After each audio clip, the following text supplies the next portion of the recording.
Hello, I'm Joe Hren. Even though the Indiana Supreme Court Tuesday affirmed the legality of the state school voucher program, some private school officials say they won't get additional benefit from the ruling. As WTIU Stan Jastrzebski reports, public school budgeteers say the ruling does enshrine a need for an almost extreme level of fiscal restraint.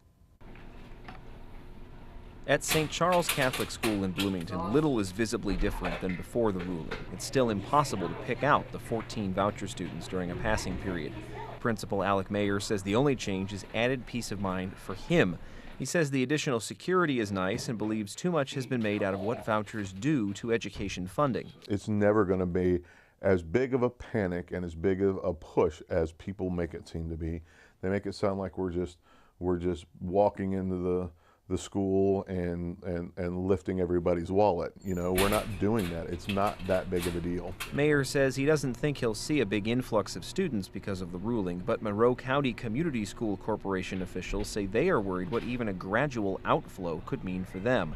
Comptroller Tim Thrasher says because the corporation has to wait until each October to hear how many students go from public school to schools like St. Charles, it's hard to judge what money MCCSC has. Our method of budgeting is to estimate expenditures, I guess you'd say in a pessimistic manner, so estimate them high, and estimate revenues on a conservative basis, so estimate them low so that you're prepared for sort of the worst case scenario. And then if the worst case doesn't materialize, well, you're a little ahead of the game. Even though MCCSC enrollment went up by a few hundred students this year, the corporation still lost about 60 students to vouchers.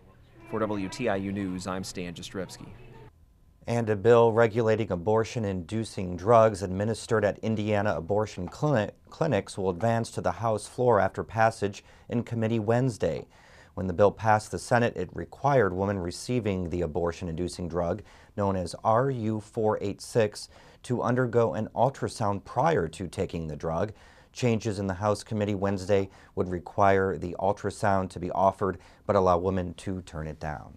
And now a quick look at the weather forecast for tonight. Partly cloudy, 24 degrees the low. Tomorrow, partly cloudy conditions continue with highs in the upper 40s. Then tomorrow night, partly cloudy with lows around 30. In your 5-day forecast, some warmer temperatures Friday, 51, 55 by Saturday.